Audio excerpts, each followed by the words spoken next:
Ibnu Hajar al-Asqalani merupakan salah satu ulama besar yang dimiliki oleh umat Islam. Kredibilitasnya dalam keilmuan sudah tidak diragukan lagi.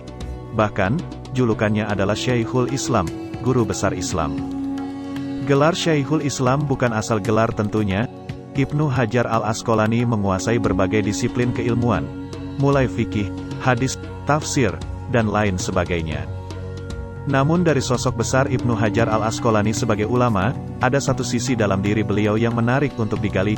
Beliau terkenal sebagai sosok sangat terbuka kepada siapapun yang hendak meminjam buku darinya.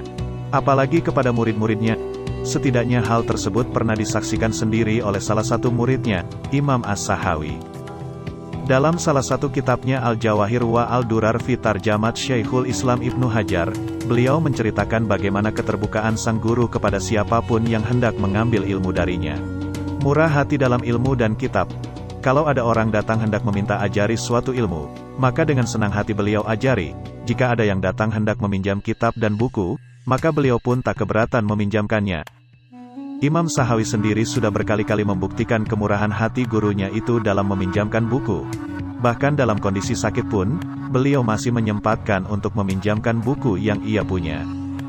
Ibnu Hajar seorang kolektor buku yang hebat. Ia memiliki banyak sekali koleksi buku dan literatur lain yang ia simpan rapi di perpustakaan pribadinya. Ia pun juga sempat dipercaya sebagai penjaga perpustakaan Mahmudiyah, karena pengetahuan literaturnya sangat kaya. Walaupun bertugas sebagai petugas perpustakaan, akan tetapi setiap kali ada muridnya yang hendak meminjam buku di perpustakaan, Ibnu Hajar selalu menawarkan untuk meminjam bukunya terlebih dahulu, sebelum meminjam di perpustakaan. Di antara kisah yang menunjukkan kemurahan Ibnu Hajar dalam meminjamkan bukunya adalah, suatu ketika datang Kadi Bahauddin putra dari seorang ulama besar Maroko, Ali Al-Katan Al-Fasi, wafat 628 Hijriah. Dia sedang mencari satu manuskrip kitab induk hadis Sunan Ibnu Majah. Dia berinisiatif mendatangi Abu Hamid Al-Qudsi yang konon mempunyai kitab tersebut di Hanikah Baibar, sebuah tempat perkumpulan sufi di Mesir. Usahanya sia-sia setelah berkali-kali meminta Abu Hamid untuk berkenan meminjamkan koleksinya. Abu Hamid tidak berkenan meminjamkannya. Dia berdalih koleksi tersebut merupakan manuskrip langka. Ia tak bisa meminjamkannya begitu saja. Ia pun mendatangi Ibnu Hajar untuk melanjutkan pencariannya. Sesampainya di tempatnya, Ibnu Hajar tak perlu berpikir lama langsung memberikan koleksi Sunan Ibnu Majah miliknya. Padahal ia sendiri pada waktu itu juga sangat membutuhkannya sebagai referensi dalam menulis kitab yang sedang ditulisnya. Namun, ia tidak memperdulikan itu. Ia tetap meminjamkan bukunya tersebut. Kisah lain yang menunjukkan kemurahannya dalam meminjamkan buku adalah, suatu ketika datang Katli Zain Abdul Basit untuk menggadaikan sebagian bukunya. Kala itu ia sedang dilanda kesulitan, sedangkan ia tak mempunyai apapun selain koleksi bukunya. Oleh sebab itu ia memutuskan meminta bantuan kepada Ibnu Hajar yang pasti menerima gadaian berupa buku. Benar saja, niatnya tersebut disambut baik oleh Ibnu Hajar. Ibnu Hajar bersedia membantunya.